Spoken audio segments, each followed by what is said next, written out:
첫 출근을 하기로 했던 날 우리 아이가 태어났습니다. 당연히 출근은 하지 못했고 전화로 양해를 구해 다음날 출근하기로 했습니다. 지금 와서 생각해보면 혹시 아이가 그 일을 하지 말라고 그날 태어난 건 아닐까? 라는 생각이 듭니다. 저는 핸드폰 매장에서 일을 시작하게 됐습니다. 처음엔 참 좋았습니다. 일도 잘 되고 아이도 건강하게 태어나고 마치 모든 게 하늘이 이어준 인연처럼 느껴졌죠. 그렇게 지내던 어느 날 입사한 지 5개월쯤 되었을 때 사장님이 저를 부르더니 말했습니다. 20분 거리에 매장이 하나 더 있는데 거기 점장으로 가볼래? 장사도 잘 돼. 한번 해봐. 처음엔 바로 결정하지 못했습니다. 점장이라는 책임감도 부담이었고 집과 멀어지는 것도 걱정이었으니까요. 하지만 이건 나에게 주어진 기회다라는 생각이 들었고 결국 새로운 매장으로 옮기게 됐습니다. 그곳이 어떤 곳인지 알지도 모른 채 말이죠. 시간이 지나면서 알게 됐습니다. 단통법 시행 이후 그 매장은 이미 망가져 있었고 직원들도 떠났던 곳이라는 걸요. 저는 포기하지 않았습니다.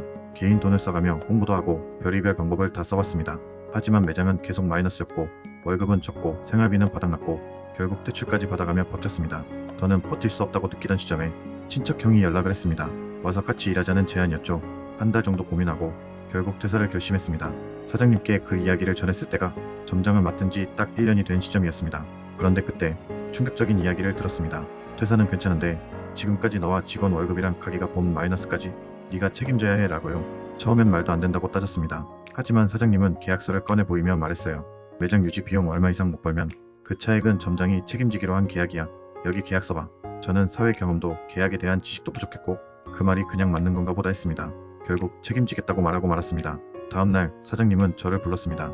도장을 새로 만들고 변호사를 만나러 가자고 했습니다. 그렇게 본 적도 없는 두 사람과 함께 사장 그리고 저 총 4명이 변호사 사무실로 향했고 그 자리에서 저는 8천만 원의 차용증에 서명했습니다.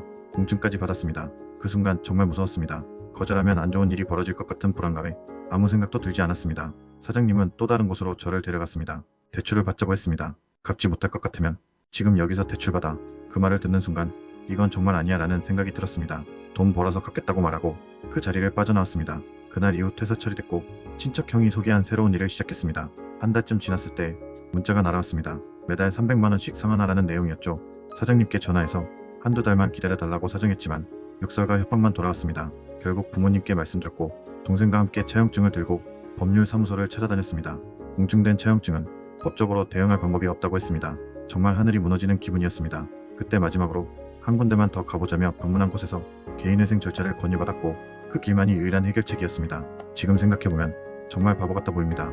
하지만 그때의 나는 살기 위해 책임지기 위해 그렇게 할 수밖에 없었습니다. 이 영상은 그 시절의 나를 잊지 않기 위해 그리고 혹시나 이러한 경험이 있는 분들에게 조금이라도 도움이 될 수 있도록 올립니다. 감사합니다.